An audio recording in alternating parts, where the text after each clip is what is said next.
Hey, salut les geeks, alors aujourd'hui on se retrouve pour une nouvelle petite vidéo tuto moustache dans le calendrier de l'Avent de Doc Combo Combo.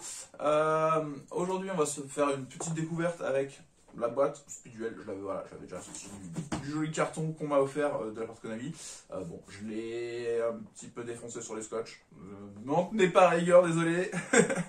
Désolé, il collait bien, la bonne colle Konami. Et voilà, donc du coup on doit découvrir cette petite boîte. Je vais faire une petite vidéo courte pour faire une petite introduction au départ. Donc dans cette boîte on découvre un tapis et le contenu ici. Hop, on va revoir le contenu après, on va regarder déjà peut-être le petit tapis. Parce que ça c'est assez cool je trouve. Moi de mon côté c'est qu'on a un tapis voilà, qui est double entre Zane je crois que ça doit être Zane, hein, c'est le petit. Je suis pas un grand spécialiste hein, de GX, désolé. Voilà, il y a Dane, il n'y a pas de souci. Mais voilà, donc du coup, ouais, un beau petit. Non, c'est Sirius. C'est Sirius, c'est petit Sirius. Voilà, donc du coup, ouais, non, un beau tapis pour jouer à la maison directement. Ça, c'est cool. Après, comme on a une boîte avec les frères Paradox, qui sont des joueurs de tag. Ça peut être aussi l'occasion de s'y essayer, hein, si vous avez 3 potes avec vous, et ben vous pouvez faire un petit tag speed duel hein, du coup, pour jouer avec voilà, les frères Paradox d'un côté et de l'équipe GX de l'autre.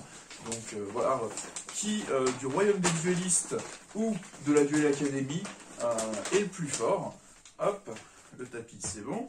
Donc là dans ces paquets là, du coup on a des cartes variantes, on va les ouvrir dans cette petite vidéo. Et on a aussi deux petits decks, donc en plus la boîte pratique hein, de base, on peut s'en servir, ça c'est cool.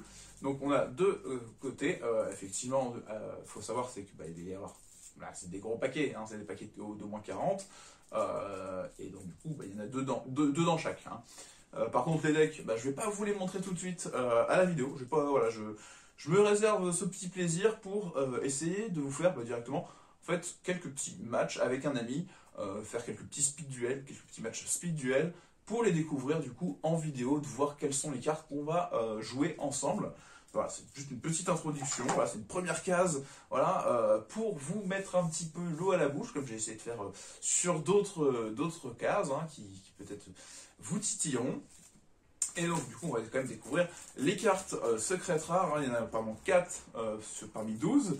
Ce qui est assez cool c'est de se dire que on va avoir parmi ces 4, parmi 12, un certain choix. Et on va pouvoir renforcer éventuellement nos decks. Voilà, on pourrait éventuellement dire que chacune des cartes, on va voir, peut-être pourrait intégrer un des decks pour être joué par là-dessus. Mais en tout cas, sinon, c'est juste déjà des cartes qui viennent bien booster le speed duel. Effectivement, j'en avais pas trop reparlé ces années, parce qu'il y a une autre boîte qui était sortie justement déjà sur l'RGX, qui est plutôt cool, je pense. Et donc là, on a quand même un bon boost dans speed duel. Et du coup, on redécouvre le Dogoran.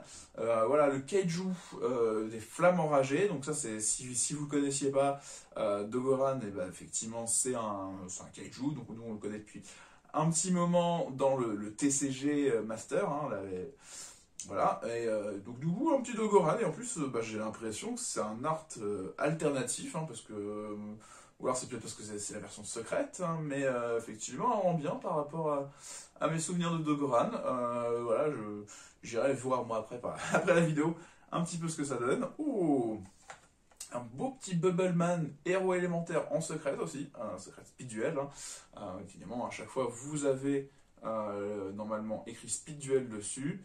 Et on a un léger filigrane qui, je trouve, se voit un petit peu moins sur celle-ci, qu'un filigrane speed duel, mais il y a un filigrane speed duel. Le guerrier Euphoroid, donc ça c'est plutôt cool pour le deck Roid. Alors, le guerrier Euphoroid, il demande un Euphoroid plus un monstre guerrier. Ce qui est marrant, c'est qu'on dirait que c'est Avian. On a l'impression que c'est une fusion entre Avian et un Roid. Donc clairement peut-être pour faire justement des matchs speed duel. Tag, et l'invocation fusion de cette carte ne peut pas être faite avec le max au-dessus, ok. Et l'attaque d'origine de cette carte devient la somme des attaques d'origine des deux monstres utilisés pour son invocation fusion. Et ça, je peux vous dire que pour une fois, c'est un fusion qui peut être honnête, parce qu'il va peut-être se gonfler par rapport à les très très vieux joueurs comme moi, où on a vu plein de fusions, où non, c'était pas cumulé quoi. C'était loin d'être cumulé. Même des fois, on avait des fusions avec moins d'attaques que les monstres d'origine tout seul. Ce qui était un peu compliqué, mais plutôt cool. Et on retrouve une petite secrète de Drillroid. Donc là, c'est un petit copain qui vient de dire qu'avant le calcul de match, si cette carte attaque un monstre en position de défense, détruisez le monstre. C'est une vraie play. Hein. Alors lui, c'est une vraie play dans ce genre de format, je pense, parce que, bah, effectivement, bah, ça passe les monstres en position de défense et ça fait très très mal. C'est un monstre machine, terre. Donc, effectivement, j'ai pas rejoué beaucoup au Speedduel ces derniers temps, mais une carte comme ça, moi, je la trouve intéressante par rapport à comment j'ai pu jouer Speedduel lors de leur sortie, et puis même pendant les premières années du Speedduel. Effectivement, là, j'ai pas eu d'adversaire ces dernières années, donc j'ai pas voulu rebuild un petit peu avec les dernières cartes.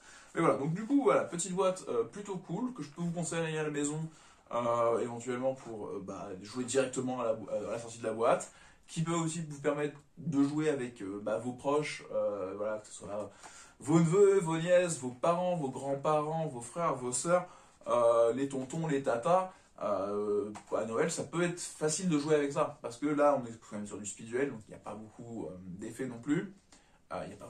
Les règles sont un peu simplifiées quand même, les mécanismes sont plus rapides, on n'est pas en train de partir dans des combos d'un quart d'heure, hein, avec 3 haches au milieu. Là on est juste voilà, sur un petit deck, sur des petits decks sympas je pense. C'est pour ça que je vais vous faire des petites vidéos pour des caches suivantes avec des matchs. Et maintenant bah, j'ai envie de vous dire que on range tout. Et puis on va pouvoir partir sur les matchs un peu plus tard. Allez, maintenant, c'est pour vous une bonne journée, de bons duels,